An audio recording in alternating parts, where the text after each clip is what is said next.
ओम शांति 4/12/2021। आज की मुरली से मनन चिंतन।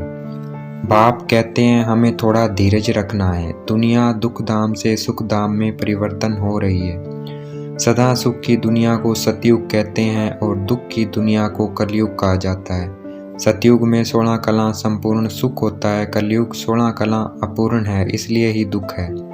जैसे चंद्रमा 16 कला संपूर्ण होता है, फिर कला कम होते होते अमावस पर छोटी किनारी रह जाती है। मनुष्य को देह अभिमान बहुत दुख देता है। देह अभिमान में बाप को याद नहीं कर सकते। आत्म अभिमानी रहेंगे तो बाप को याद कर सकेंगे। और देह अभिमानी अर्थात बाप मुझे आत्मा द्वारा इस देह से कार्य करवा रहे हैं। देही अभिमानी बनने से एक तो पापों का बोझा खत्म होता है और 16 कला संपूर्ण सतो प्रधान बन जाएंगे। पहले नंबर पर मनुष्य को दुखी देह अभिमान करता है। दूसरे नंबर पर है विकार, जो मनुष्य को बहुत दुखी करते हैं। देही अभिमानी बनने से सारे विकार छूटते जाएंगे, नहीं तो छूटना मुश्किल है। देह अभिमान तोड़ना माना मरना। हम आत्मा बाबा को याद कर पतित से पावन बन रहे हैं। यह पावन बनने की युक्ति बाप ने ही समझाई है। जब बीके द्वारा सुनेंगे कि शिव बाबा को याद करना है तब भी वर्षा मिलेगा, क्योंकि वर्षा दादे से ही मिलता है। इसलिए बाप जरूर चाहिए जिस द्वारा वर्षा मिले। तो सब आत्माओं का अलौकिक बाप है प्रजापिता ब्रह्मा, जिनसे सारी डायरेक्शन मिलती है कि पारलौकिक बाप को कैसे याद करना है, क्यों याद करना है, सृष्टि चक्र क्या है। यह सारी नॉलेज बाप ब्रह्मा द्वारा बताते हैं। इसलिए ब्रह्मा बाबा के साथ भी कनेक्शन रखना है, ब्रह्मा कुमार कुमारी के साथ भी कनेक्शन रखना है। जो घर बैठकर पुरुषार्थ करते हैं कर्मातीत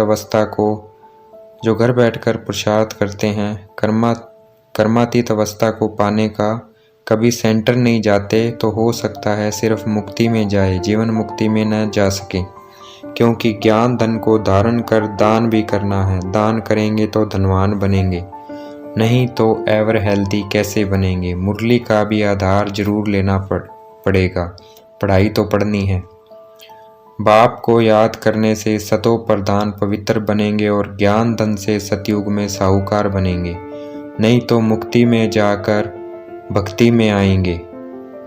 किसी भी आत्मा का कल्याण कर नहीं सकेंगे, क्योंकि मनुष्य से देवता बनाने के लिए ज्ञान जरूर चाहिए। ज्ञान सुनकर फिर सुनाना भी है, इसलिए हमें मुरली कभी नहीं मिस करनी है।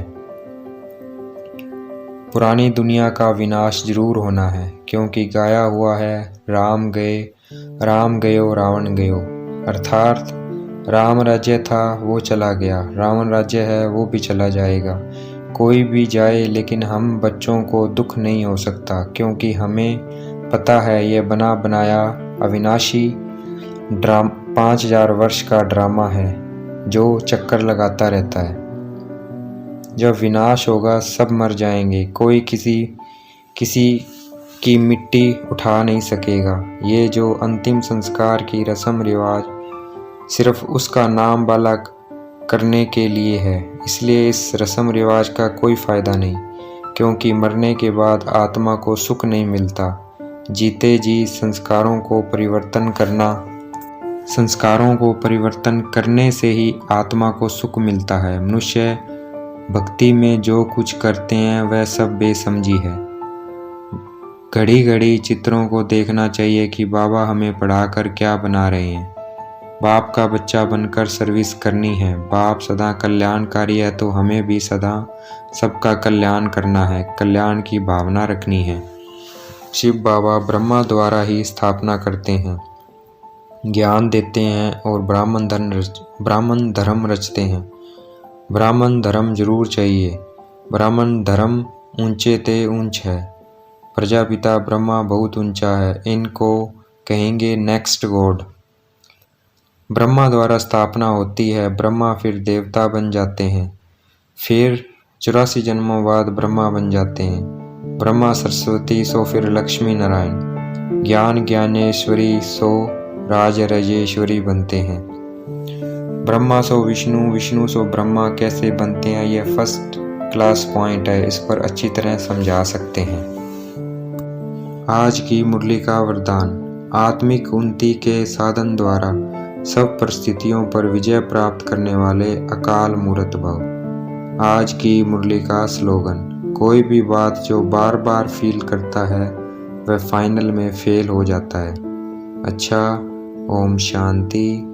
शुक्रिया मीठे बाबा, शुक्रिया।